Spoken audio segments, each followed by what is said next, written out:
আসসালামু আলাইকুম। P2 এর সাধারণ বিজ্ঞান ক্লাসে সবাইকে স্বাগতম।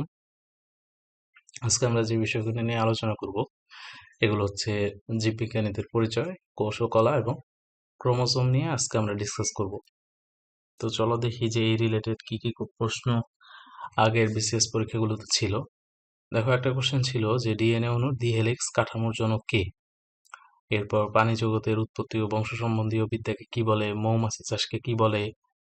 কোন বিজ্ঞানী রোগ জীবাণু তত্ত্ব আবিষ্কার করেন? পিসিকালচার কি? এই রিলেটেড কোশ্চেনগুলা বিশেষ পরীক্ষায় প্রায়ই আসে যে কোনটা কি, যেমন পেনিসিলিয়াম কে আবিষ্কার করে, এভিকালচার কি। এরপর দেখো আসছে যে কোনটির জন্য পুষ্প রঙিন হয়, আকৃতি, অবস্থান ও কাজের ভিত্তিতে আবরণের টিস্যু কত ধরনের, ক্যান্সার রোগের কারণ কি।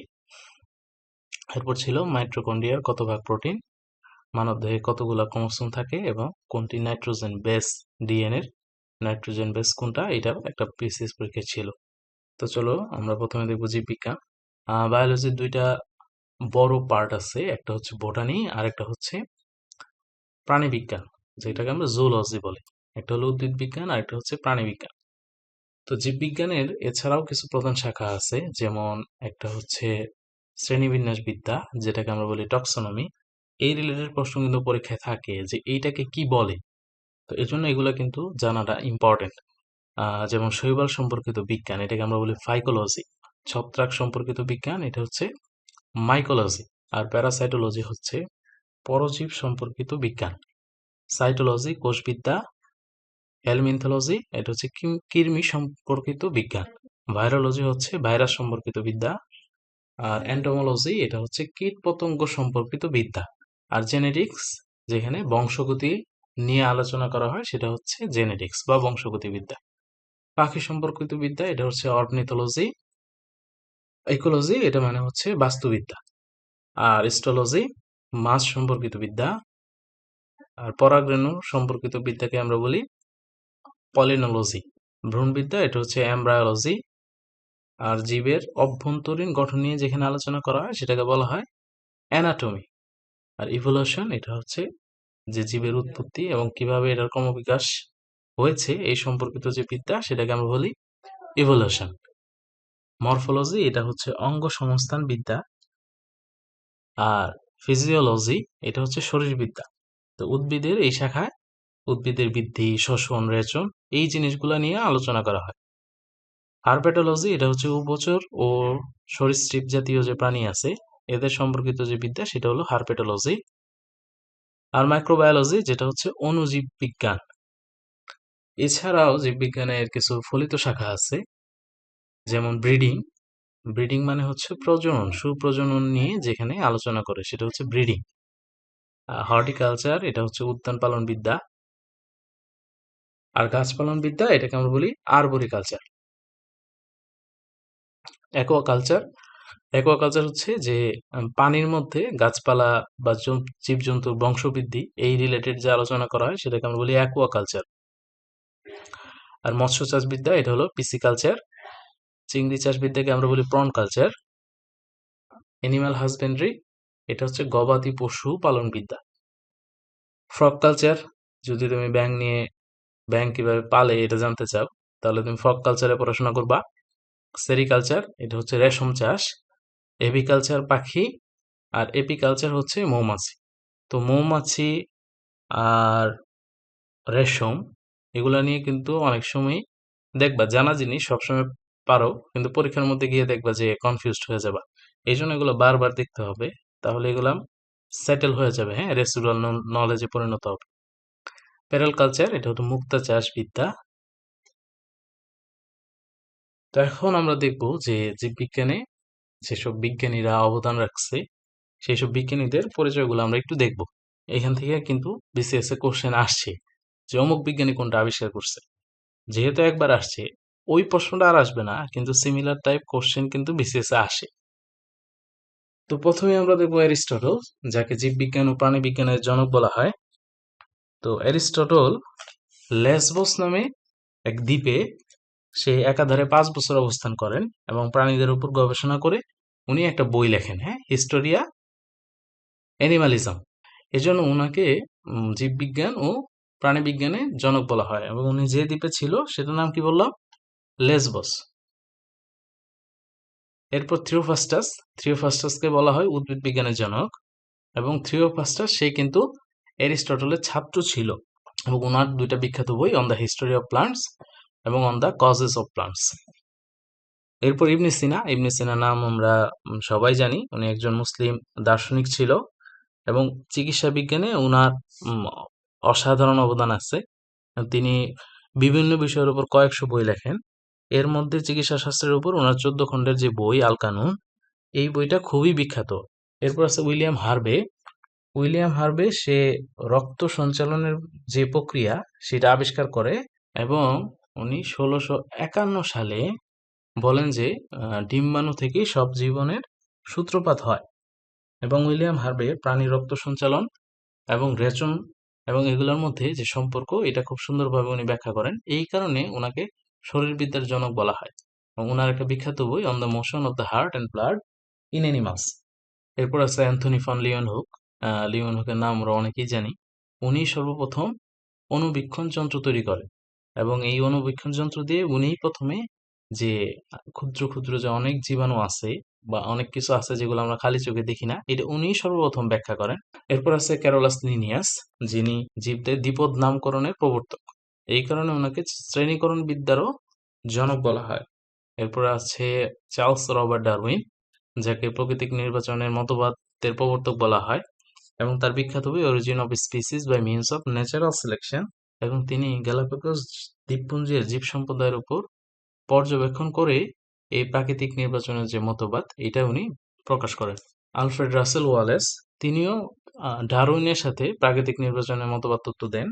এরপর আছে থমাস হেনলি হাক্সলি, তো তিনি পাখিদের উপর অনেক কাজ করেন, এবং পাখিদের উপর গবেষণা করে তিনি পাখিকে মহিমান্বিত সরীসৃপ বলে উল্লেখ করেন। এবং ওনার একটা বিখ্যাত কথা যেটা হলো উনি প্রোটোপ্লাজমকে জীবনের ভৌত ভিত্তি হিসেবে উল্লেখ করেন। এরপর আছে আলেকজান্ডার ফ্লেমিং, যিনি 1928 সালে পেনিসিলিন আবিষ্কার করেন, এবং এটার জন্য উনি 1945 সালে চিকিৎসা শাস্ত্রের উপর নোবেল পুরস্কার লাভ করেন। ডেভিড গ্রেইন, উনি একজন ইংরেজ চিকিৎসক ছিলেন। তো উনি এই বাংলাদেশ এবং এর আশেপাশের অঞ্চলের গাছপালা এগুলোর বিবরণ সংক্রান্ত প্রসিদ্ধ দুইটা গ্রন্থ লেখেন। একটা হলো বেঙ্গল প্লান্টস, আর একটা হলো ফ্লোরা অফ সুন্দরবনস। সালিম আলী, যাকে দ্য বার্ডম্যান অফ ইন্ডিয়া বলা হয়, তো তার বিখ্যাত বই ইন্ডিয়া বার্ডস। তো তিনি ভারতের সব পাখিকে পর্যবেক্ষণ করে এই বইটা লেখেন। তো এই জন্য 1983 সালে ভারত সরকার তাকে পদ্মভূষণ উপাধিতে ভূষিত করেন। স্যার হ্যান্স ক্রেবস, জীবের শ্বসন প্রক্রিয়ার ক্রেবস চক্র, এটা উনারই আবিষ্কার। মেলভিন ক্যালভিন, তো উনি আরেকজন বিজ্ঞানী, ব্যাসামের সাথে কার্বন বিজারণের পথ, যেটা ক্যালভিন ব্যাসামের পথ নামে পরিচিত, এটা উনি আবিষ্কার করেন, এবং এই কারণে 1961 সালে সে নোবেল পুরস্কার লাভ করে। এরপর আছে ওয়াটসন ক্রিক, যাকে আমরা ওয়াটসন ভ্রাতৃদ্বয় বলে চিনি। তো এরা ডিএনএ অণুর আণবিক গঠনটা বের করে, এবং এই কারণে 1963 সালে নোবেল পুরস্কার লাভ করে। জীববিজ্ঞানের বিভিন্ন শাখার জনকগুলা তাহলে আমরা যদি একবার দেখে নিই যে বিভিন্ন শাখা কে কোনটা আবিষ্কার করছে, তাহলে একটা হলো টক্সোনমি। এই টক্সোনমির আবিষ্কার হচ্ছে ক্যারোলাস লিনিয়াস, যে আমরা বললাম শ্রেণীবিন্যাস বিদ্যা টক্সোনমি, এটার জনক ক্যারোলাস লিনিয়াস। জেনেটিক্সের জনক জোহান মেন্ডেল। এরপর অ্যানাটমির জনক হচ্ছে আন্দ্রেস ভেসিলাস। মেডিকেল সায়েন্সের জনক ছিল হাইপোক্রিটাস। হিস্টোলজি এর জনক ছিল ফ্রান্সিস জেভিয়ার। ফিজিওলজির জনক ক্লদে বার্নার্ড। এরপর মাইক্রোবায়োলজির জনক হলো লুই পাস্তুর। উনি সর্বপ্রথম পাস্তুরাইজেশন যে জিনিসটা এইটা উনি আবিষ্কার করেন। এখন আমরা দেখব বিবর্তন, বা যেটাকে আমরা বলি ইভলিউশন। তো ইভলিউশনের ব্যাপারে এটা সবাই একমত যে জীবনের উৎপত্তি হয়েছিল সমুদ্রে। তো এটার পিছনে দুইটা ব্যাখ্যা। একটা হচ্ছে যে অধিকাংশ জীবকোষ এবং রক্ত বা অন্যান্য তরল, এখানে বিভিন্ন রকমের লবণ দেখা যায়, মানে যার সাথে সমুদ্রের পানির যে খনিজ এটার সাথে মিল আছে। এই কারণে ধারণা করা হয় যে জীবনের উৎপত্তি এটা সমুদ্রে হয়েছিল, এবং সমুদ্রের পানিতে এখনো এককোষী এবং সরল প্রাণী বসবাস করে, যে কারণে ধারণা করা হয় যে জীবনের উৎপত্তি হয়েছিল সমুদ্রে। তো এ ব্যাপারে অনেক মতবাদ থাকা সত্ত্বেও সবচেয়ে গ্রহণযোগ্য মতবাদ যেটা সেটা হচ্ছে ওপারেনের মতবাদ। এবং তিনি অ্যামাইনো অ্যাসিডকে অন্তর্ভুক্ত করে উনি এটা বলেন যে জলজ পরিবেশেই প্রথম জীবনের উদ্ভব হয়। এরপর ডারউইনের বিখ্যাত প্রাকৃতিক নির্বাচন তত্ত্ব। প্রাকৃতিক নির্বাচন তত্ত্ব এটা ডারউইন সর্বপ্রথম 1859 খ্রিস্টাব্দে তার দ্য অরিজিন অফ স্পেসিস এই বইটাতে সে এই প্রাকৃতিক নির্বাচন তত্ত্বটা দেন। প্রাকৃতিক নির্বাচন তত্ত্বটা হচ্ছে যে প্রকৃতির সাথে প্রত্যেকটা প্রাণী অভিযোজিত হয়, মানে সে পরিবেশের সাথে বেঁচে থাকার জন্য তার মধ্যে পরিবর্তন হয়। তো এই পরিবর্তন হতে হতে দেখা যায় যে এক সময় এক রকমের প্রাণী ছিল, সে ধীরে ধীরে পরিবর্তন হতে হতে এটার অনেক বেশি বিবর্তন বা ইভালুয়েশন হয়ে গেছে। এটা হচ্ছে প্রাকৃতিক নির্বাচন তত্ত্ব। আর নৃবিজ্ঞান, নৃবিজ্ঞান হচ্ছে মানুষ বিষয়ক বিজ্ঞান। তো স্বাভাবিকভাবেই মানুষ বিষয়ক বিজ্ঞান এটা অন্যান্য বিজ্ঞানের চাইতে অনেক বেশি ব্যাপক। আচ্ছা, তাহলে বলো তো যে হিস্টোরিয়া অ্যানিমালিয়াম এই গ্রন্থের রচয়িতাকে, কে লিখছে? এটা লিখছে অ্যারিস্টটল, উদ্ভিদ বিজ্ঞানের জনক থিওফ্রাস্টাস। আল বেরুনি রচিত গ্রন্থের নাম হচ্ছে কিতাবুল হিন্দ। মানে একটা বই লেখে যেটার নাম হলো কিতাবুল হিন্দ। আল কানুন নামক বইটি কে লিখছে? ইবনে ইবনে সিনা। শরীরবিদ্যার জনক উইলিয়াম হার্ভে।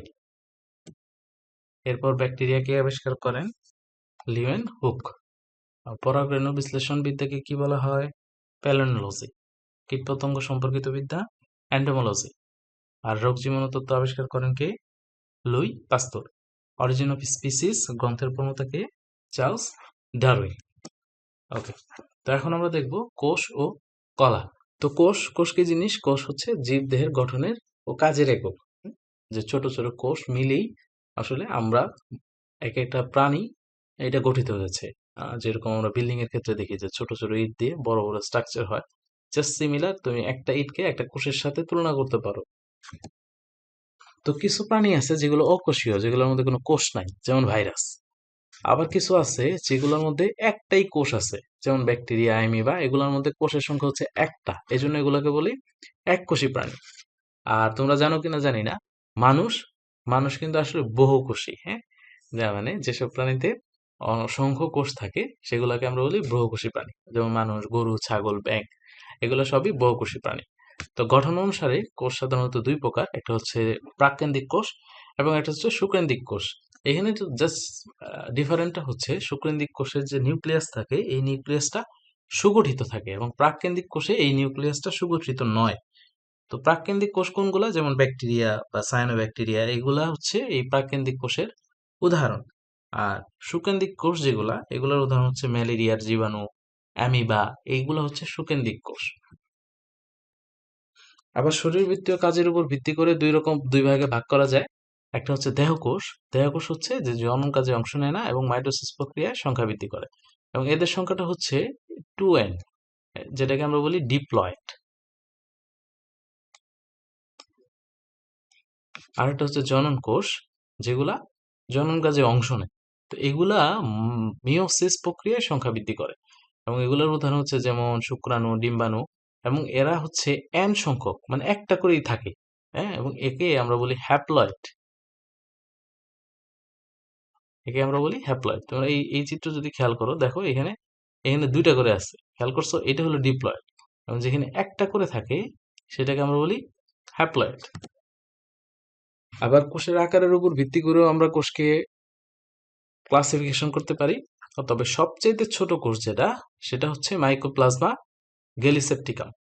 এর আকার হচ্ছে এর আকার হচ্ছে 0.25 মাইক্রন এবং 1 মিলিমিটার। আমরা জানি 1 মিলিমিটার, এই 1 মিলিমিটার হচ্ছে 1000 মাইক্রনের সমান। তার মানে এই 0.2 মাইক্রন সে কত ছোট! এটা হচ্ছে সবচেয়ে ছোট কোষ। আর সবচেয়ে বড় কোষ কোনটা? সবচেয়ে বড় কোষ হচ্ছে উট পাখির ডিম, যার আকার প্রায় 15 সেন্টিমিটার। তোমরা জানো কি না যে ডিম, আমরা যে মুরগির ডিম দেখি বা যে কোনো ডিম, এটা কিন্তু একটা কোষ। বোঝা গেছে? এটা একটা কোষ। এবং মানব দেহের সবচেয়ে দীর্ঘতম কোষ হচ্ছে নিউরন, যেটা স্নায়ু কোষ বলে। স্নায়ু কোষের একক যেটা, সেটা হচ্ছে নিউরন। আর একটা উদ্ভিদ কোষে প্রধানত দুইটা অংশ থাকে, একটা হচ্ছে যে কোষ প্রাচীর, আর একটা হচ্ছে প্রোটোপ্লাজম। এবং এই কোষ প্রাচীর এটা আবিষ্কার করে রবার্ট হুক কত সালে? 1665 সালে। এবং কোষ প্রাচীর শুধুমাত্র উদ্ভিদ কোষে থাকে, প্রাণী কোষে কিন্তু কোষ প্রাচীর থাকে না। কোষ প্রাচীর সম্পর্কে আরো কিছু ইনফরমেশন দেখো, যে ছত্রাকের কোষ প্রাচীর এটা কাইটিন নামক একটা কার্বোহাইড্রেট দিয়ে গঠিত, আর ব্যাকটেরিয়ার কোষ প্রাচীর এটা প্রোটিন, লিপিড ও পলিমার দিয়ে গঠিত। এবং কোষ প্রাচীরের কাজ হচ্ছে কোষকে নির্দিষ্ট আকৃতি দান করা এবং কোষের ভেতর এবং বাইরের মধ্যে তরল পদার্থের যোগাযোগ রক্ষা করা, এটা হচ্ছে কোষ প্রাচীরের কাজ। এরপর দেখো প্রোটোপ্লাজম। তো প্রোটোপ্লাজম সম্পর্কে আগে আমরা একটা ইনফরমেশন জেনে আসছি, সেটা হলো যে হাক্সলি যে প্রোটোপ্লাজমকে জীবনের ভৌত ভিত্তি হিসেবে বর্ণনা করে। এরপর বিজ্ঞানী হিউগো ফন সে প্রোটোপ্লাজম আবিষ্কার করে। হ্যাঁ, হিউগো ফন মল সে প্রোটোপ্লাজম আবিষ্কার করেন এবং এটার নামকরণ করে 1939-40 সালে কে? পারকিনজি। এই প্রোটোপ্লাজম সে 3 ভাগে বিভক্ত, একটা হচ্ছে কোষ ঝিল্লি, একটা হচ্ছে সাইটোপ্লাজম, একটা হচ্ছে নিউক্লিয়াস। তো এই যে দেখো, এই কোষ প্রাচীরের ভিতরে যে অংশটা থাকে সেটা হচ্ছে কোষ ঝিল্লি। এই যে দেখো কোষ প্রাচীর, এটা ওই যে বাইরের যে সবুজ গাঢ়টা এটা হচ্ছে কোষ প্রাচীর, এবং এটার ভিতরে একটা হালকা একটা পর্দা থাকে, এটাকে আমরা বলি কোষ ঝিল্লি বা সেল মেমব্রেন বলি। আর এইটার ভিতরে যে লিকুইড যেটা থাকে এটাকে আমরা বলি সাইটোপ্লাজম। মানে কোষের ভিতরে যে লিকুইড জাতীয় যেটার মধ্যে অন্যান্য উপাদানগুলো থাকে এটাকে আমরা সাইটোপ্লাজম বলি। এই দেখো সাইটোপ্লাজম, হ্যাঁ, এটা হচ্ছে সাইটোপ্লাজম। আরেকটা হচ্ছে নিউক্লিয়াস। নিউক্লিয়াস কোনটা? এই যে মাঝখানে যেটা, এটা হচ্ছে নিউক্লিয়াস। উদ্ভিদ কোষে আরেকটা অঙ্গাণু থাকে যেটা হচ্ছে প্লাস্টিড। এই প্লাস্টিড কিন্তু প্রাণী কোষ, ছত্রাক, ব্যাকটেরিয়া এগুলাতে নাই, এটা উদ্ভিদের মধ্যেই থাকে এবং এটা আকারে সবচেয়ে বড়। এবং এই প্লাস্টিডের কারণে কিন্তু উদ্ভিদের মধ্যে আমরা বিভিন্ন ধরনের রং দেখি। হ্যাঁ, তো এটা 2 রকমের হয়, একটা হচ্ছে লিউকোপ্লাস্ট এবং আরেকটা হচ্ছে ক্রোমাটোপ্লাস্ট। তো লিউকোপ্লাস্ট এটা হলো বর্ণহীন। তো উদ্ভিদের যেসব জায়গায় সূর্যের আলো যায় না, যেমন মূল বা যেসব মাটির নিচে থাকে, এই জিনিসগুলাতে লিউকোপ্লাস্ট থাকে। এবং তোমরা খেয়াল করবা যে, যেমন মনে করো যে মূল, দেখবা এটা সবসময় সাদাই হয়, তাই না? কারণ কি? এটাতে লিউকোপ্লাস্ট থাকে এবং লিউকোপ্লাস্ট হচ্ছে বর্ণহীন। আর এটা হলো ক্রোমাটোপ্লাস্ট, যেটা উদ্ভিদের যে আমরা বিভিন্ন ধরনের রং দেখি, ফলের মধ্যে রং দেখি, ফুলের মধ্যে রং দেখি, পাতার মধ্যে রং দেখি, এই রংগুলা হয় এই ক্রোমাটোপ্লাস্টের কারণে। তো ক্রোমাটোপ্লাস্টও 2 রকমের, একটা হচ্ছে ক্লোরোপ্লাস্ট, যেটা ক্লোরোফিল নামক সবুজ বর্ণকণিকা থাকার কারণে যেটা সবুজ রং দেখায়। উদ্ভিদের মধ্যে যেখানে সবুজ আছে, সবুজ গাছের পাতা সবুজ, তার মানে গাছের পাতার মধ্যে কি থাকে? ক্লোরোপ্লাস্ট থাকে। এবং আরেকটা হচ্ছে ক্রোমোপ্লাস্ট। ক্রোমোপ্লাস্ট হচ্ছে বিভিন্ন রং সৃষ্টি করে, সবুজ ছাড়া অন্যান্য রং যেগুলো ক্রিয়েট করে, এটার জন্য দায়ী কে? ক্রোমোপ্লাস্ট। যেমন ফুলের পাপড়ি, রঙিন ফল, বীজ, গাজরের মূল, এই জিনিসগুলা ক্রোমোপ্লাস্টের কারণে বিভিন্ন ধরনের রং দেখায়। তো ক্রোমোপ্লাস্ট এটাও বিভিন্ন রকমের হয়, যেমন জ্যান্থোফিল। জ্যান্থোফিল হলুদ বর্ণের জন্য দায়ী। গাছে হলুদ বর্ণের যেগুলো হয় ফুল, এগুলোর জন্য দায়ী হচ্ছে জ্যান্থোফিল। কমলা বর্ণের জন্য দায়ী হচ্ছে ক্যারোটিন। লাল বর্ণের জন্য দায়ী হচ্ছে লাইকোপিন। আর লাল বেগুনি বর্ণ এটা বিটা সায়ানিনের কারণে হয়।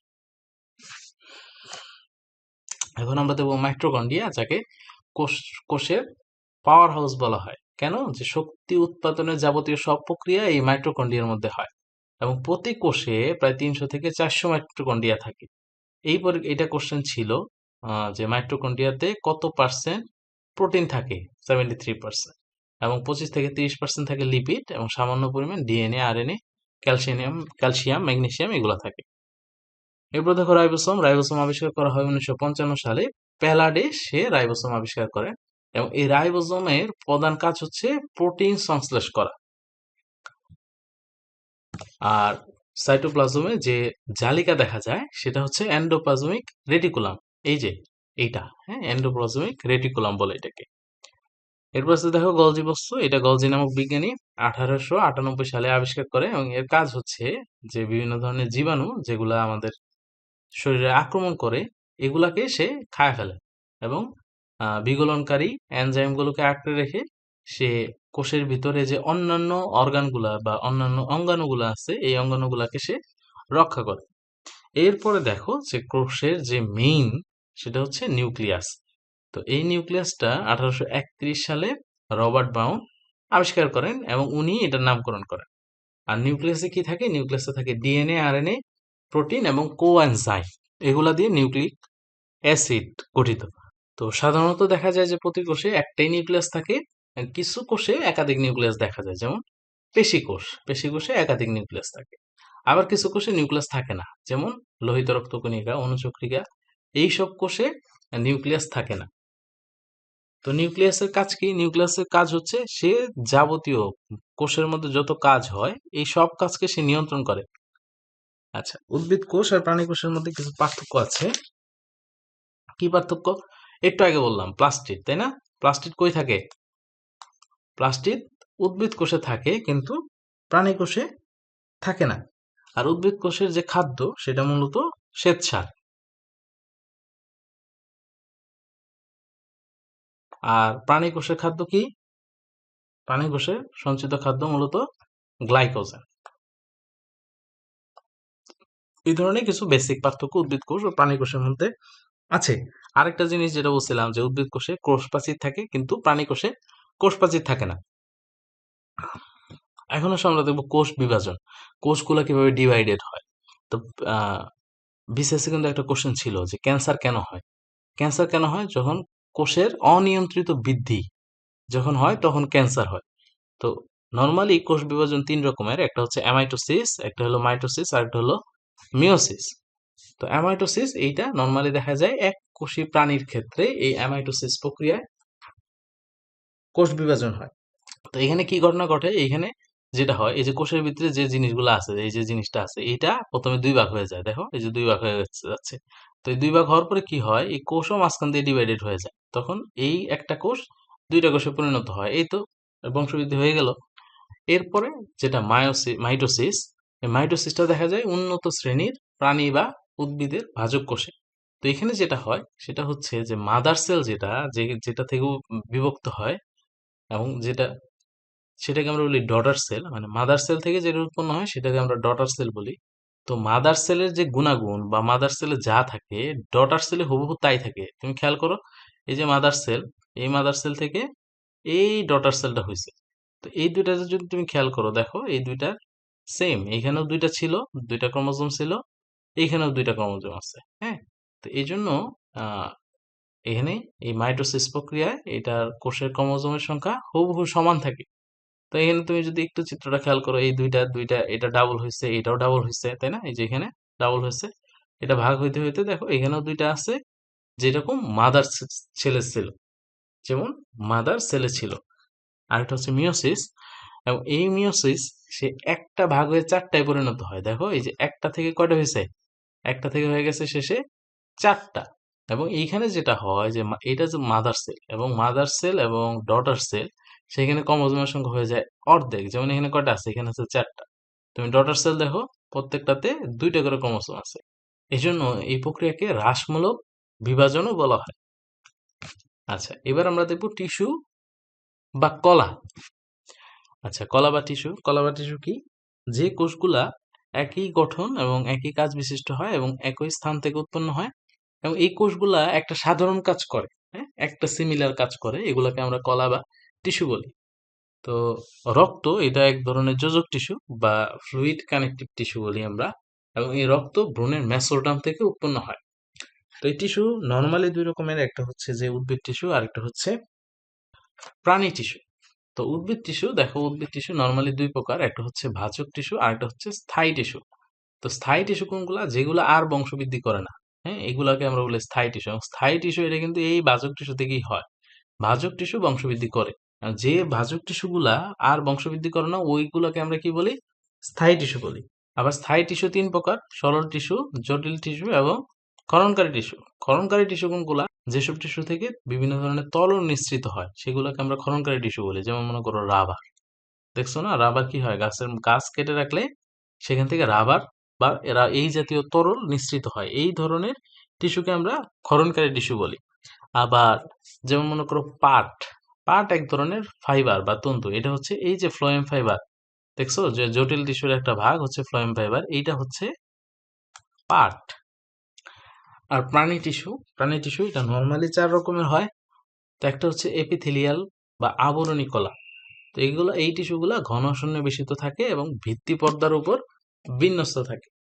আচ্ছা, এরপর আছে কানেক্টিভ টিস্যু। কানেক্টিভ টিস্যুতে মাতৃকার পরিমাণ তুলনামূলক বেশি থাকে এবং কানেক্টিভ টিস্যু যেটা করে সেটা হচ্ছে যে অস্থি এবং পেশির মধ্যে সংযোগ স্থাপন করে।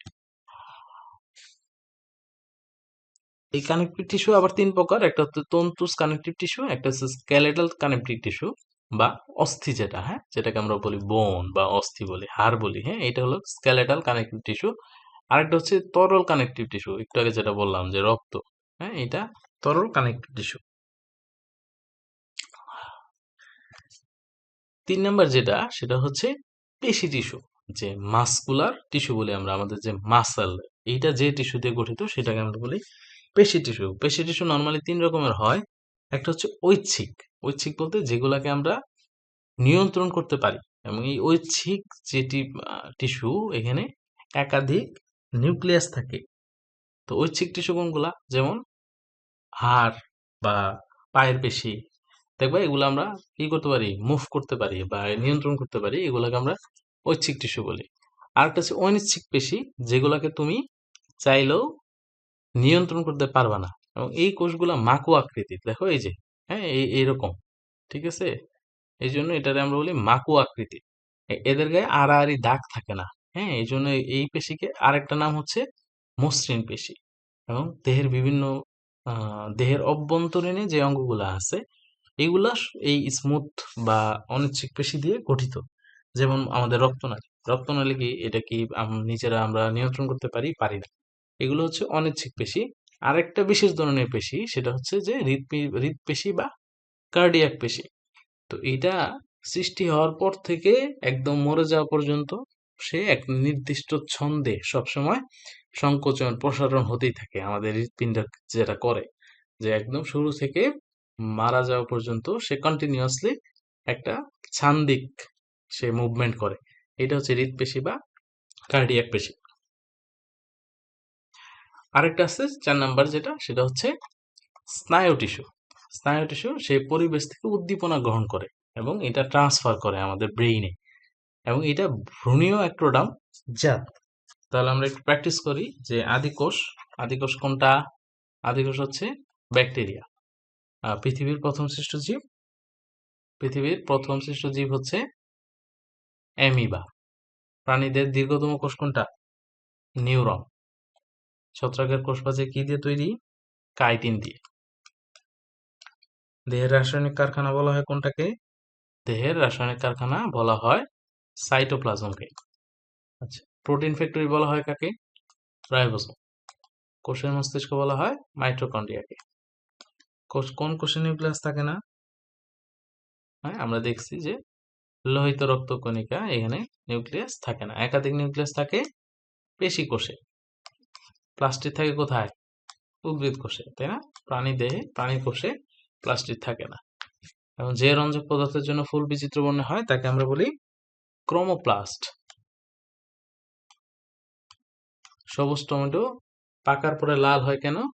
কারণ যতক্ষণ পর্যন্ত ক্লোরোফিল থাকে ততক্ষণ পর্যন্ত সবুজ থাকে। যখনই ক্লোরোফিল উৎপাদন বন্ধ হয়ে যায় তখন এটা সবুজ থাকে না, এটা লাল রং হয়ে যায়। সবুজ ফল পাকলে রঙিন হয়, কারণ কি? জ্যান্তোফিলের উপস্থিতির কারণে।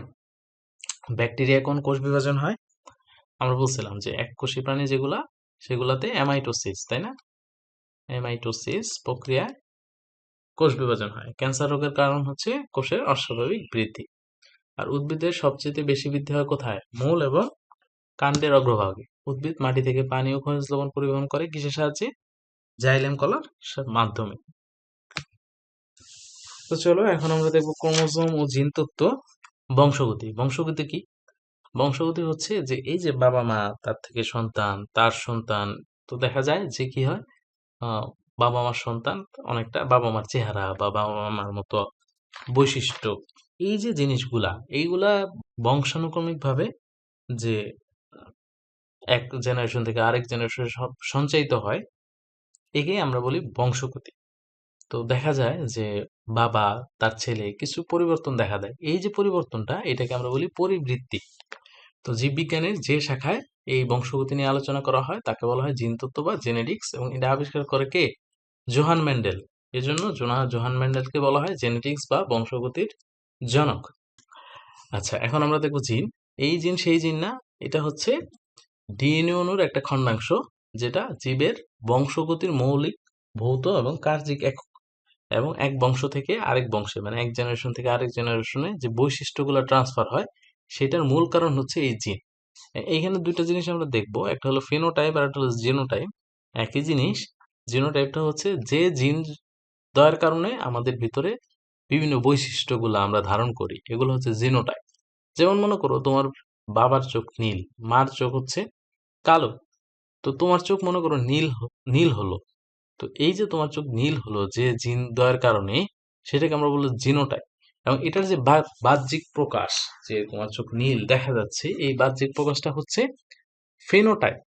তো এই যে দেখো এই চিত্রের মধ্যে বলা আছে যে phenotype faces the world, genotype plus for phenotypes, মানে এই জিনোটাইপস এর কারণেই ফিনোটাইপসটা ঘটে এবং এটা বাইরে প্রকাশ পায়। আর সংকর হচ্ছে দুটো প্রজাতির সম্মিলনে যে জীবের সৃষ্টি হয়, তাকে আমরা বলি সংকর বা হাইব্রিড জাত বলি আমরা। আর যেসব জিনের কারণে জীবের মৃত্যু ঘটে, সেই জিনগুলাকে বলা হয় লিথাল জিন। তো দেখো একটা জিনিস একটু মনে রাখতে হবে, যেটা হচ্ছে যে প্রথমে হচ্ছে কোষ। এই কোষে কি থাকে? কোষে থাকে নিউক্লিয়াস। নিউক্লিয়াসে কি থাকে? নিউক্লিয়াসে থাকে ক্রোমোসোম। ক্রোমোসোমে থাকে ডিএনএ, এবং ডিএনএ এর একটা অংশ হচ্ছে জিন। তার মানে পরীক্ষা অনেক সময় আমরা কনফিউশন হয়ে যাই যে আহ, যখন বলে যে বংশগতির ধারক বাহক কোনটা, তখন এটা ক্রোমোসোম হবে, ডিএনএ হবে না জিন হবে, আমাদের একটা কনফিউশন ক্রিয়েট হয়। তো দেখো তুমি এখানে স্পষ্ট লেখা আছে যে ক্রোমোসোম বংশগতির বৈশিষ্ট্যের ধারক ও বাহক। আবার লিখছে ক্রোমোসোমে কতগুলো জিন থাকে এবং যে জিনগুলাই প্রজাতির চারিত্রিক বৈশিষ্ট্যের প্রকাশের জন্য দায়ী। এখন ব্যাপারটা হচ্ছে যে এই যে জিন, এটা আসছে কই থেকে? এটা আসছে ডিএনএ থেকে। ডিএনএ কোন জায়গায় আছে? ডিএনএ আছে ক্রোমোসোমে, তাই না? ডিএনএ আছে ক্রোমোসোমে। তার মানে এইগুলো কিন্তু আসলে একই জিনিস, তাই না? সবচেয়ে ছোট হচ্ছে জিন, তার চেয়ে বড় ডিএনএ। ডিএনএ আসছে কই থেকে? ক্রোমোসোম থেকে। তো এই ধরনের কোশ্চেনে নর্মালি সব অপশন থাকবে না, যেটা থাকবে সেটা দিবা। আর যদি বেশি কনফিউশন মনে হয়, এই ধরনের প্রশ্ন আমরা অ্যাভয়েড করার ট্রাই করব। আচ্ছা, এখন দেখো ক্রোমোসোম। ক্রোমোসোম 1875 সালে ট্রাসবোগার আবিষ্কার করে, হ্যাঁ, এবং 1878 সালে ওয়েলডেয়ার সে সর্বপ্রথম এই ক্রোমোসোম যে নাম, এটা ব্যবহার করে। এবং ক্রোমোসোম এটা রাসায়নিকভাবে ডিএনএ, আরএনএ এবং প্রোটিন দিয়ে তৈরি। তো এই চিত্রটা একটু খেয়াল করো, দেখো এইটা হচ্ছে ক্রোমোসোম। এটা আসছে কই থেকে? এই যে নিউক্লিয়াস থেকে। নিউক্লিয়াস কোথায় আছে? সেলে। তো সেল থেকে নিউক্লিয়াস, নিউক্লিয়াস থেকে ক্রোমোসোম। এবং এই যে ক্রোমোসোমের যে অংশটা, এই যে অংশটা, এটাকে যদি তুমি ভাঙো, তাহলে এরকম, মানে আরো অনুবীক্ষণ যন্ত্র দিয়ে তুমি যদি দেখো, তাহলে তুমি এখানে পাবা ডিএনএ। এই ডিএনএটা দেখো, এই যে এটা হলো ডিএনএ, দেখছো? এটা হলো ডিএনএ। এই ডিএনএ এর একটা ছোট পোর্শন, হ্যাঁ, একটা ছোট পোর্শন, এটাকে বলে জিন। মনে করো এই ডিএনএ সে তোমার সব বৈশিষ্ট্য ধারণ করে। এখন এই যে এই জায়গাটা, হ্যাঁ, এই জায়গাটার কারণে হয়তোবা তোমার চোখের রং, তোমার চোখের যে কালার, সেটা হয়তো এইটুকের জন্য দায়ী। আর মনে করো এইখান থেকে যে বাকিটা আছে, এটা মনে করো তোমার কান বড়, এই জিনটা তোমার কান বড় হওয়ার জন্য দায়ী। তো এই জিন এটা হচ্ছে সবচেয়ে ক্ষুদ্রতম, হ্যাঁ, এটা আসছে কই থেকে? ডিএনএ থেকে। ডিএনএ আসছে ক্রোমোসোম থেকে, ক্রোমোসোম আসছে নিউক্লিয়াস থেকে। এটা মনে রাখতে হবে। তো নর্মালি দুই রকমের ক্রোমোসোম থাকে, একটা হচ্ছে অটোসোম এবং একটা হচ্ছে সেক্স ক্রোমোসোম। তো মানুষের দেহে যেরকম আমরা জানি যে 46টা বা 23 জোড়া ক্রোমোসোম আছে। এই 23 জোড়ার মধ্যে 22 জোড়া হচ্ছে এই অটোসোম, আর এক জোড়া হচ্ছে এই সেক্স ক্রোমোসোম। তো বিভিন্ন প্রাণীতে এই ক্রোমোসোমের সংখ্যা আলাদা। যেমন মিস্টার গরু, গরুতে ক্রোমোসোম আছে কতগুলা? 60টা। এরপর কুকুরে আছে 78 বা 78টা। মহিষে আছে 48 থেকে 50টা। মুরগিতে আছে 78টা। কবুতরে 80টা। ঘোড়ায় আছে 64টা। এরপর গাধায় আছে 62। ভেড়াতে আছে 54। এবং ধান গাছে আছে 24টা ক্রোমোসোম। এখন দেখো নিউক্লিক অ্যাসিড। তো নিউক্লিক অ্যাসিড দুই রকমের হয়, একটা হচ্ছে ডিএনএ আর একটা হচ্ছে আরএনএ। ডিএনএ কি? ডিএনএ হচ্ছে ডিঅক্সি রাইবো নিউক্লিক অ্যাসিড, আর আরএনএ হচ্ছে রাইবো নিউক্লিক অ্যাসিড। তো ডিএনএ হচ্ছে একমাত্র রাসায়নিক পদার্থ যা বংশগতির বৈশিষ্ট্য বহন করে। এবং এই ডিএনএ এটা 1868 সালে আবিষ্কৃত হয়। এবং এখানে খেয়াল করো, এই যে ডিএনএ সে কিন্তু দ্বিসূত্রক। এই যে একটা সূত্রক, এই যে আরেকটা সূত্রক, এবং এরা এরকম পেঁচানো থাকে, হ্যাঁ, এরকম পেঁচানো থাকে, এরকম এরকম পেঁচানো থাকে। এটা হলো ডিএনএ। ওয়াটসন ও কিক তারা 1953 সালে এই ডিএনএ এর একটা মডেল প্রকাশ করে, যেটাকে ডাবল হেলিক্স মডেল নামে পরিচিত। তো এই জন্য ওনারা 1963 সালে আরেকজন বিজ্ঞানী উইলকিন্স, সে সহ নোবেল পুরস্কার লাভ করে। এবং এই ডাবল হেলিক্স মডেল অনুসারে ডিএনএ হলো দ্বিসূত্রক, যেটা আমরা আগের স্লাইডে দেখে আসলাম। আরেকটা হলো আরএনএ বা রাইবোনিউক্লিক অ্যাসিড। ডিএনএ যেরকম দ্বিসূত্রক, আরএনএ এক সূত্রক। দেখো এই যে একটা, খেয়াল করছো, এই যে একটা, হ্যাঁ, এটা এক সূত্রক, এবং এটা 5 কার্বন যুক্ত রাইবোজ শর্করা ও ফসফেট নির্মিত একটি কাঠামো। তো রাইবোজ সুগার এটা 5 কার্বন বিশিষ্ট, এবং এখানে যে নাইট্রোজেন বেস থাকে কি কি, এডেনিন এবং গুয়ানিন থাকে। আর ফসফেট যেটা, সেটা হলো ফসফরিক অ্যাসিড। তো এখন দেখো নাইট্রোজেন বেস, তো এটা নর্মালি 5টা নাইট্রোজেন বেস থাকে, ডিএনএ আরএনএ মিলে 5টা থাকে, টোটাল 5টা, হ্যাঁ। কি কি, এই যে দেখো, এডেনিন, গুয়ানিন, সাইটোসিন, ইউরাসিল এবং থাইমিন, এই 5টা হচ্ছে নাইট্রোজেন বেস বা ক্ষারক, যেটা ডিএনএ এবং আরএনএ থাকে। তো এডেনিন ও গুয়ানিনকে আমরা বলি পিউরিন, আর সাইটোসিন, ইউরাসিল এবং থায়ামিনকে আমরা বলি পিরিমিডিন। তো পিউরিন যেটা, সেটা হলো ডাবল রিং স্ট্রাকচার। দেখো এই যে এটা হলো গুয়ানিন আর এডেনিন, রিং আছে কয়টা, 2টা করে। আর পিরিমিডিন যেটা, এখানে রিং আছে কয়টা করে, একটা করে রিং আছে, তাই না? এখন একটু খেয়াল করো, এই যে আরএনএ, আরএনএ এর মধ্যে এই যে পিরিমিডিন যেগুলা, পিরিমিডিন পিরিমিডিন কি কি ছিল, এই 3টা ছিল, তাই না? সাইটোসিন, ইউরাসিল এবং থায়ামিন ছিল। এই 3টার মধ্যে ইউরাসিল এবং সাইটোসিন, এই 2টা থাকে আরএনএ এর মধ্যে, এবং এই সাইটোসিন আর থিয়ামিন, এই 2টা থাকে ডিএনএ এর মধ্যে। তাহলে দেখো, ইউরাসিল সে কিন্তু কোথায় থাকে, সে থাকে আরএনএ। আর থাইমিন সে কিন্তু আরএনএ তে থাকে না, সে কিসে থাকে, সে ডিএনএ এর মধ্যে থাকে। এখানে একটু খেয়াল করো, দেখো এই যে গুয়ানিন, সে ডিএনএ তেও থাকে, আরএনএ তেও থাকে। এডিনিন সে 2টাতেই থাকে। সাইটোসিন সেও 2টাতে থাকে, কিন্তু থায়ামিন থাকে শুধু ডিএনএ তে, আর ইউরাসিল থাকে শুধুমাত্র আরএনএ তে। এটা কিন্তু মনে রাখতে হবে, হ্যাঁ, যে থায়ামিন সে শুধু ডিএনএ তে থাকে, থায়ামিন কিন্তু আরএনএ তে থাকে না, আর ইউরাসিল সে আরএনএ তে থাকে, ডিএনএ তে থাকে না। বাকি যে 3টা, এটা 2টার মধ্যেই থাকে। তো আজকে এই পর্যন্তই। ধন্যবাদ সবাইকে।